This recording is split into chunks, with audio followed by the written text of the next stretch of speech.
All right, we're back to talk about low rep sets. And if you have been the one to say it takes too long or question the amount of time that low rep sets for hypertrophy take, this one's for you. And I don't blame you. This is something that's not traditional. I didn't learn about it. I feel like I made it up. And I'm going to walk you through the logic. The most questioned by far, every time I post something, by far the most common question is, how long between each set should I rest? How long does that take? That type of thing. So today we're going to go over how long should I rest between sets. I went over how much weight to use first because it's very important, the context of the weight. When you add weight to a bar, this is my mindset, I'm adding weight to a bar to slow me down. I'm always trying to speed the weight up, and I'm going to use weight to counteract, because when people talk about time under tension, it's not about the time that the set takes.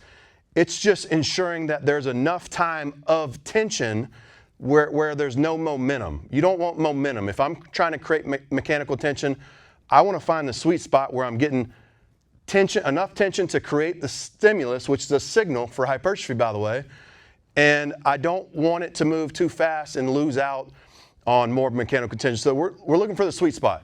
So today I'm going to walk you through. If you haven't watched the video on how much weight to use, I would suggest go to watch that first, because this is going to be so easy to understand. It's not even funny.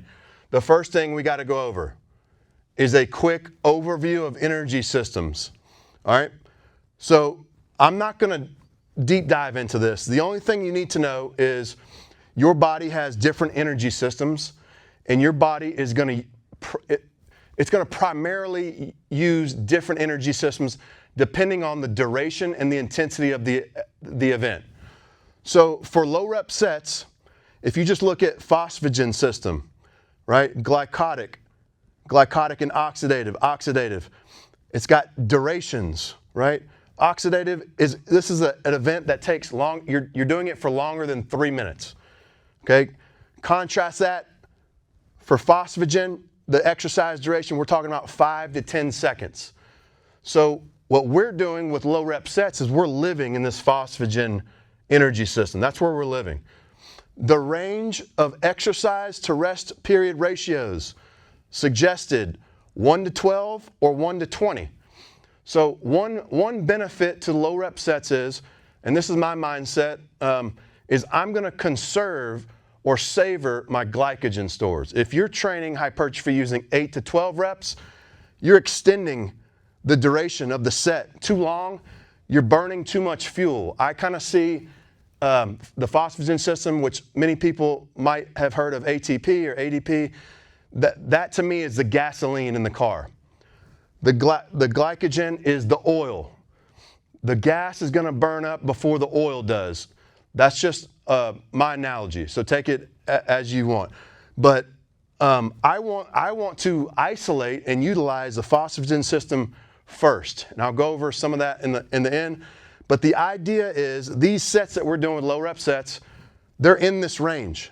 They're in the phosphagen range. Therefore, we can get away with shorter rest durations. All right. So according to the table, each set needs, let me shorten that up for you. Each set needs 12 to 20 seconds rest. Each second. So the other mindset shift is people often think in terms of reps. I like to reframe that. It's seconds. Seconds, it's a running clock.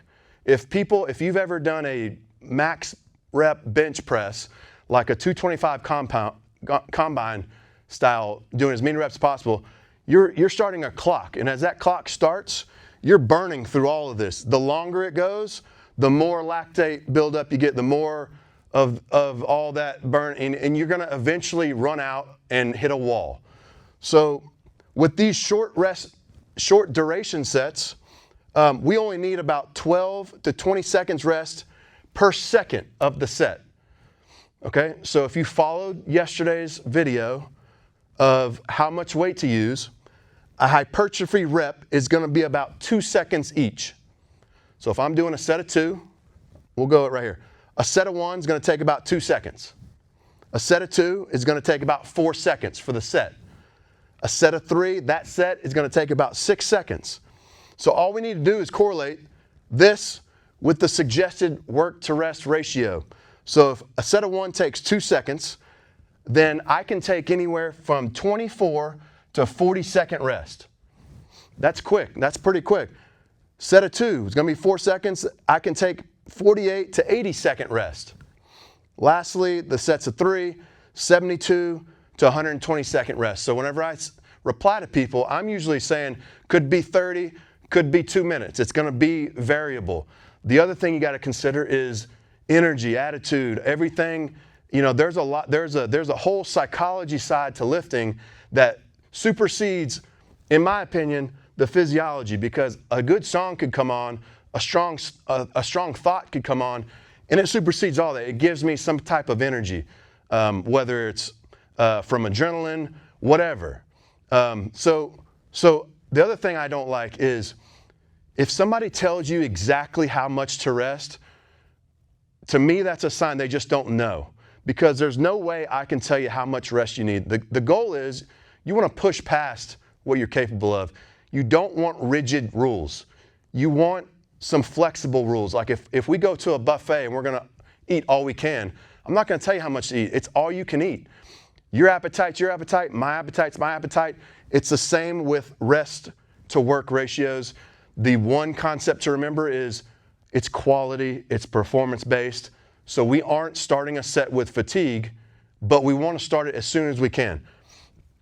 So with this in mind, that means, and I wrote some of the common rep schemes that I use. 10 sets of 1 is going to take 4 to 6 minutes and 40 seconds. 12 sets of 2 is going to take anywhere from 9 minutes and 36 seconds to 16 minutes. And 8 sets of 3, it's going to take 9 minutes and 36 seconds to 16 minutes. So 12 by 2 and 8 by 3, on average, is going to run you about 12 minutes and 48 seconds. The other thing I'd say about the reps is these aren't the only rep schemes. In fact, I put 10 by 1 up here because it's one of my favorite things, and when people do it, they feel like they're superhuman. Because what we do is, if you've listened to me, I like 18 to 36 total reps. Well, 10 sets of 1 doesn't get you there, but it does activate an extreme amount of motor units. And what I'll do is after, that's only 10 reps, I've got 8 reps to play with. So after 10 sets of 1, I'll take weight off and do 4 more sets of 2, or 3 more sets of 3, or any combination that gets me into the 18 to 36 range. And when you go from a heavier weight to a lighter weight, you have tricked your body to recruiting more motor units. Remember, motor units are recruited based on need. So if I'm lifting heavier weight, I need more motor units. And then I take the weight off, those motor units are still active and I can use them with less weight. And that's how you can steal 2, 3, 4, 5 rep maxes easy. And it's a very strong way to set somebody up for success in programming. So I say that to say these aren't rigid. You can use a combination of anything. If it works, it's allowed. That's kind of how I operate.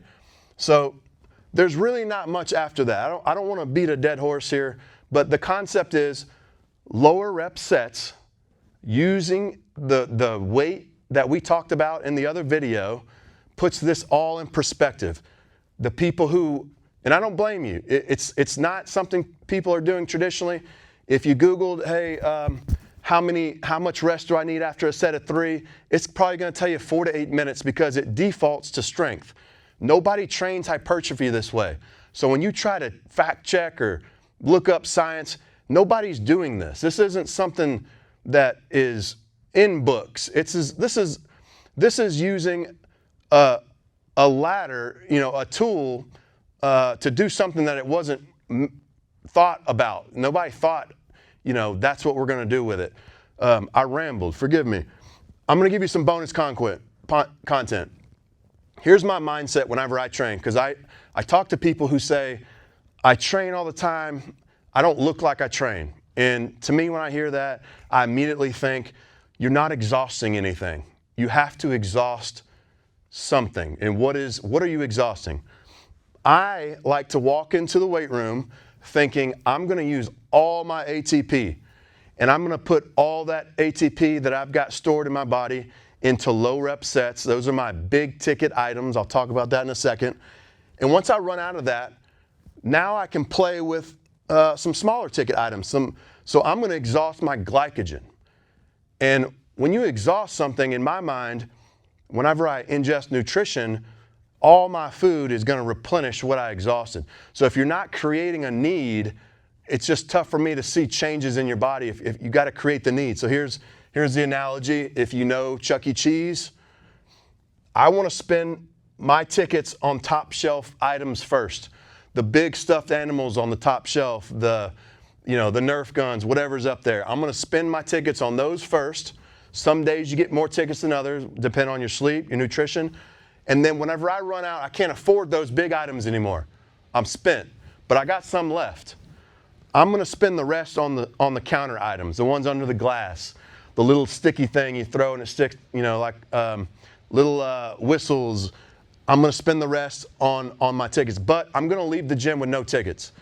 And that's me. That's an extreme. I'm not saying everybody needs to do that, but if you're trying to build as much muscle as you can, in my mind, I need to utilize my tickets every day, and then I need to replenish them. So you just do that over and over, and it would be hard for me to picture somebody who doesn't grow. So take that for what it is, but I think you need to do both if your goal is hypertrophy. So on the conversation around small ticket items, that's where I'm going to do bicep curls, lateral raises, chest flies, and yes, I'll do 8 to 12 sets because I want to deplete the glycogen. I'll do drop sets. I'll do all of that. And that's just where I categorize it. That's not the meat and potatoes of my session. I see the low rep sets as the meat and potatoes. And if you're wondering about the pump, people are concerned with low rep sets and pump. When you train what I just laid out with the weight from the other video and the time frame and the rest the pump it's not even close. It's better on the low rep sets. If you had an experience and it wasn't better, likely you were training too heavy, you're taking too long a rest, or a combination of both.